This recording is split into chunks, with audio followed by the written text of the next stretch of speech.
시편 7편 말씀, 7편 말씀 우리가 함께 읽었습니다. 우리가 시편 1편, 2편, 시편 전체의 서론이다 하는 말씀을 나누었고 3편에서부터 오늘까지는 이 7편의 내용은 애가의 성격을 담고 있고 특별히 그 중에서 우리가 어제 살폈던 제6편은 그 중에서도 참회의 시에 해당이 된다 하는 내용을 우리가 함께 살펴보았습니다. 이 참회의 시가 갖고 있는 성격에 대해서는 우리가 어제 나눈 것처럼 자신이 하나님 앞에 범한 죄에 대한 고통, 그 죄에 대한 무게감 때문에 하나님 앞에서 자신의 모든 죄를 도말해 주시기를 간절하게 바라는 그런 성격을 담고 있다 그랬습니다. 그것은 원수들의 공격이라기보다는 자신이 범한 그 죄에 대한 무거움으로 인한 하나님을 향한 탄식, 죄에 대한 용서를 갈구하는 그런 내용들을 담고 있다면 오늘 우리가 있는 이 7편의 내용은 그 표제 배경에서 우리가 살펴보는 것처럼 원수들의 무고한 공격으로 인해서 그가 지금 심히 곤란 중에 있다는 사실을 보여줍니다. 그래서 이런 곤란 중에 혹은 환난 중에 하나님 앞에 간절하게 탄원을 올리는 내용들이 오늘 시편 7편에 소개되고 있습니다. 표제를 한번 보시면은 다윗의 시가윤 베냐민인 구시의 말에 따라 여호와께 드린 노래.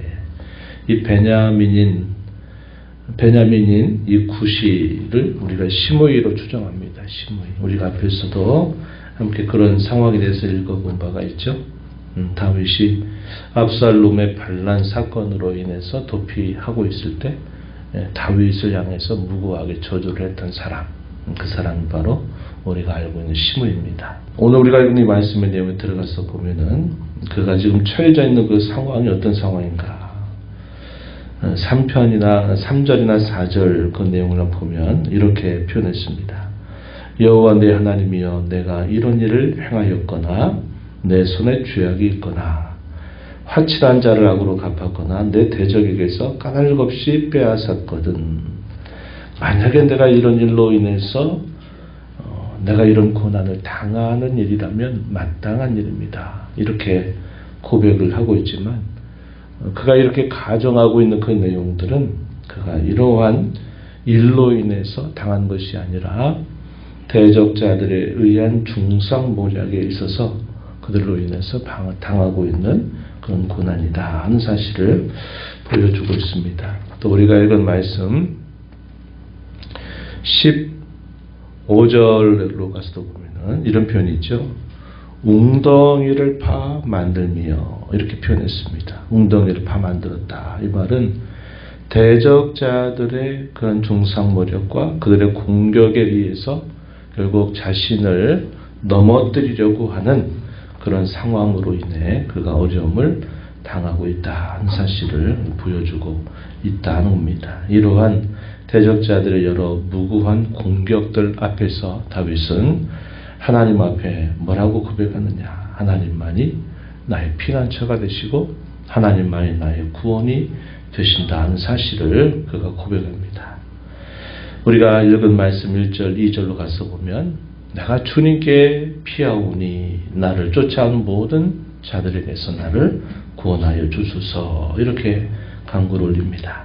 또 이어지는 2절에 보면 건져낼 자가 없으면 그들이 사자같이 나를 찢고 뜯을까 합니다. 이렇게 말합니다. 건져낼 자, 누구를 표현한 말일까요? 하나님만이 절대적으로 자신을 건져 주실 수 있는 분이다 하는 사실을 다윗이 고백하고 있는 것입니다. 그래서 하나님을 더 깊이 의뢰하고 있는 그런 다윗의 모습을 우리가 이걸 통해서 읽을 수 있습니다. 다윗은 좀 더 적극적으로 여호와께서 일어나셔서 악인들의 모든 악을 심판하시고 하나님이 다스려 주시기를 간절하게 구합니다.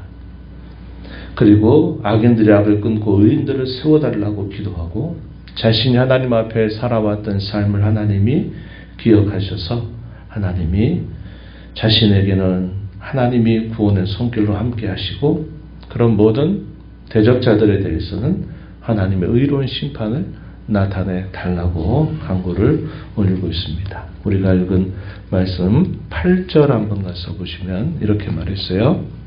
여호와께서 만민에게 심판을 행하시오니 여호와여 나의 의와 나의 성실함을 따라 나를 심판하소서. 9절에 보면 악인의 악을 끊고 의인을 세우소서 이렇게 표현했습니다. 자신이 하나님 앞에서 늘 서기를 간절하게 바라고 또 그러한 마음을 가지고 살아왔던 그러한 일들을 주께서 기억하사 은혜를 베풀어 주시기를, 그러나 악인들의 악에 대해서는 하나님이 의로우신 심판을 나타내 주시기를 이렇게 간구를 올리고 있습니다. 그러면서 그들이 만든 모든 악에 스스로 그들이 그 악에 빠져서 그 감정에 스스로 빠지게 해달라고 하나님 앞에 간구하고 그들의 재앙이 그들 자신들의 머리로 돌아가게 해달라고, 그의 포악은 자기 정수리에 내리게 해달라고 하나님 앞에 간구를 올리게 됩니다. 이러한 다윗의 고백 속에는 하나님을 향한 분명한 확신이 그의 심령 속에 있다는 사실들을 말해줍니다. 하나님은 사람의 마음과 양심을 감찰하시는 의로우신 분이시다. 마음이 정직한 자들을 하나님은 구원하시는 분이시고 의로우신 재판장으로서 날마다 심판을 행하시는 하나님이시며 회개하지 않는 자들에 대하여 하나님은 그 심판을 나타내시는 분이시다 하는 이런 분명한 확신을 그가 붙들고 있다는 겁니다. 문제는 어떤 문제일까요? 결국 시간적인 문제입니다. 시간적인 문제. 다윗은 하나님이 이런 분이시다는 사실에 대한 확고한 확신을 가지고 이러한 일을 오늘도 자신에게 베풀어 주시기를 기도하면서 이런 환난과 고난 중에 더 하나님을 바라고 더 의지하며 그분을 더 가까이 하는 그러한 태도를 보이고 있다는 겁니다. 그래서 하나님은 그 시간 속에서 하나님이 가장 적절한 때에 하나님이 이러한 일들을 행해 주실 것을 분명하게 믿으면서 그 기다리는 시간 속에서 하나님을 더 붙들고 하나님께 더 붙여가지고 하는 그런 신앙의 자세를 가지고 있다는 것이죠. 우리가 이 땅을 살아가면서 우리가 하나님 앞에 살아가는 삶도 늘 이러한 삶을 힘쓰면서 살아야 된다는 것입니다. 하나님께서 지나왔던 우리의 과거의 삶을 되돌아보면 하나님이 참 어렵고 힘들게 보이는 그런 상황 속에 있을 때, 또 사탄의 많은 공격과 은밀한 여러 괴계 안에서 우리가 빠져들게 되는 그런 일들이 있었을 때에도 하나님께서 그의 구원의 손길로 우리를 붙들어 주셔서 오늘 저와 여러분 여기까지 살아왔다는 사실을 알게 됩니다. 우리가 살아가는 지금의 현실이나 앞으로 살아가는 우리의 삶 또한 또 원수의 공격들은 계속 될 것이고 또 우리를 넘어뜨리려고 하는 이러한 은밀한 대적자들이 늘 우리 안팎에 있다는 사실들을 늘 우리가 기억하면서 여전히 하나님이 그의 때에 우리를 구원해 주실 것을 우리가 신뢰하면서 그 시간 속에서 흔들리지 않고 흔들릴 때마다 우린 더 하나님을 가까이 찾고 구하는 그런 자세를 통해서 이 시간의 문제, 기다림의 문제를 우리는 해결해 나가야 된다는 겁니다. 여기에 믿음의 인내가 우리에게 항상 요구된다는 사실을 보게 돼요. 사탄의 거센 공격, 원수들의 그 날쌘 그러한 움직임들은 결국 그 시간에서 결국 견디지 못하게 만들려고 한 데 있다는 것을 우리가 기억해야 합니다. 그래서 우리의 마음이 더 힘들고 더 고통스럽고 더 아파하게 될 때는 더 하나님 앞에 나와서 우리는 기도하고 부르짖어서 그 시간 속에서 우리가 버티고 인내하고 믿음으로 지켜내야지, 그 시간 속에서 결국 인내하지 못하고 스스로 넘어지게 되는 일들이 없도록 우리는 해야 된다는 겁니다. 그래서 앞선 모든 믿음의 선배들은 그 싸움에서 자신을 믿음으로 붙들어내고 더 그런 곤란과 어려움과 심적인 고통, 여러 많은 어려움이 닥치게 될 때에는 더욱더 하나님 앞에 부르짖어서 그 기다림의 시간을 하나님께 더 붙여가는 그런 모습을 통해서 이 악인들의 공격, 또 사탄의 은밀한 이런 모든 공격들을 맞서서 결국 이겨내는 모습을 보여줬다 하는 것입니다. 오늘도 우리가 살아가면서 이런 문제들을 만나게 될 때 성도들은 고난과 역경과 많은 무고한 이런 공격들이 있을 때 더욱더 하나님을 더 찾고 구하고 의지하는 방향으로 우리의 신앙을 잡고 나아가야지, 반대로 내가 내 힘대로 어떻게 해보겠다 하는 생각을 가지고 내 길을 찾아가면 결국 거기서 걸려 넘어지고 시험에 들고 쓰러지게 되는 일이 따라온다 하는 겁니다. 그래서 우리가 알곡과 가라지를 이렇게 갈라낼 때 키질한다 그러잖아요. 키질을 이제 옛날 시골에서 되면 가을에 이제 이렇게 키질하면 계속 이렇게 하게 되면 알곡 무게가 있는 것들은 다 안쪽으로 이렇게 나오지만 이 축종인 같은 것들은 가벼워서 결국 바깥으로 튀쳐나가게 되는 겁니다. 이 고난과 역경이라고 하는 것이 그런 성격이 있어요. 누가 그 고난과 역경 속에서 더 하나님 앞에 가까이 나아가느냐 하는 것이 결국은 그 고난을 이겨내는 길이 된다는 것을 우리가 알게 됩니다. 다윗은 무고한 고난을 당하면서 참 오랜 세월을 보냈어요. 우리가 아는 바와 같이 약 10여 년 세월 동안 그가 이스라엘 백성들에게 주목을 받게 되면서 그의 마음과 다르게 사울에 의해서 많은 박해를 받았던 그런 삶을 살아갑니다. 자신이 잘못했더라면 당연히 잘못했으니까 그러려니 할 수 있겠지만 다윗이 전혀 그런 의도도 없고 뜻도 없고 그는 왕을 위하고 하나님의 백성들을 위하면서 살았지만 사울에 의해서 10여 년 넘는 세월 동안 편안한 생활을 살지 못하고 계속 요새를 찾고 들녘을 찾아다니고 굴을 찾아다니면서 도피하는 삶을 살아야만 했다는 겁니다. 그런데 거기에는 하나님의 숨겨져 있는 귀한 뜻이 있었어요. 우리가 아는 바와 같이 그가 훗날에 이스라엘의 왕이 돼서 그 나라를 다스리기 위한 연단과 준비의 시간이었다 하는 것을 우리가 알게 됩니다. 이렇게 무고한 고난을 하나님이 이렇게 다윗에게 허락하실 때는 그 자그만 그런 고난의 연속 속에서 베푸시는 하나님의 구원의 손길을 더 경험하게 하실 뿐만 아니라 훗날을 위한 연단과 준비가 되게 하셨다는 사실을 우리가 알 수 있습니다. 그러나 또 한편 징계에 의한 고난도 있어요. 이 징계에 의한 고난도 한편으로는 우리에게 유익한데 그 유익이 뭘까요? 교정하는 겁니다.